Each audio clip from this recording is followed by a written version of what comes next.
പൊന്നാനി നിയമസഭാ മണ്ഡലം UDF സ്ഥാനാർത്ഥി KP നൌഷാദ് അലി നാമനിർദ്ദേശ പത്രിക സമർപ്പിച്ചു. ഫിഷറീസ് ഡെപ്യൂട്ടി ഡയറക്ടറും റിട്ടേണിംഗ് ഓഫീസറുമായ KB രമേശിന് മുൻപാകെ തിങ്കളാഴ്ച രാവിലെ 11 മണിയോടെയാണ് പത്രിക സമർപ്പിച്ചത്. മണ്ഡലത്തിലെ വിവിധ ഭാഗങ്ങളിൽ നിന്നെത്തിയ പ്രവർത്തകരും നേതാക്കളും അണിനിരന്ന പ്രകടനത്തോടെയാണ് സ്ഥാനാർത്ഥി എത്തിയത്. സംസ്ഥാനത്ത് ശക്തമായ UDF അനുകൂല തരംഗം നിലനിൽക്കുന്നതായി ചൂണ്ടിക്കാട്ടിയ നേതാക്കൾ പൊന്നാനിയിലും ഇത്തവണ മുന്നണി വൻ വിജയം നേടുമെന്ന ആത്മവിശ്വാസം പ്രകടിപ്പിച്ചു. മണ്ഡലത്തിലെ വികസന മുരടിപ്പിന് മാറ്റം വരുത്താൻ UDF നേതൃത്വത്തിന് സാധിക്കുമെന്ന് വ്യക്തമാക്കി. ഇന്ന് നാമനിർദ്ദേശ പത്രിക സമർപ്പിച്ചു. തിങ്കളാഴ്ച പ്രകടനമായിട്ട് UDFിൻ്റെ മുതിർന്ന നേതാക്കളുടെയൊക്കെ അനുഗ്രഹാശിസ്സുകളോടുകൂടി ആ ചടങ്ങ് പൂർത്തിയാക്കി.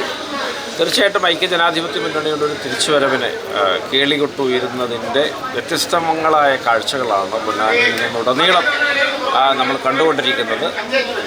നമ്മളെ സംബന്ധിച്ചിടത്തോളം ഐക്യജനാധിപത്യ മുന്നണിയുടെ പ്രവർത്തകരും ഒരു ഇടത് പൊതുബോധവും എല്ലാം ചേർന്ന വലിയൊരു മുന്നേറ്റം ഈ പൊന്നാനിയിൽ തവണ ഉണ്ടാകുമെന്നുള്ളതാണ് ഞങ്ങളുടെ പ്രതീക്ഷ. അത് വികസന കാര്യങ്ങളിലായാലും അത് പൊന്നാനിക്ക് വേണ്ട പല അവശ്യ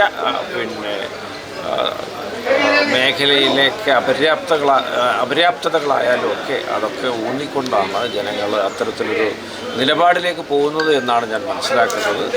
അത് തീരദേശത്ത് വലിയ തോതിലുള്ള അശാന്തി എന്ന് പറയുമ്പോൾ വികസനപരമായി അവരുടെ മുന്നേറ്റ സംബന്ധിയായിട്ട് നിലവിലുണ്ട്.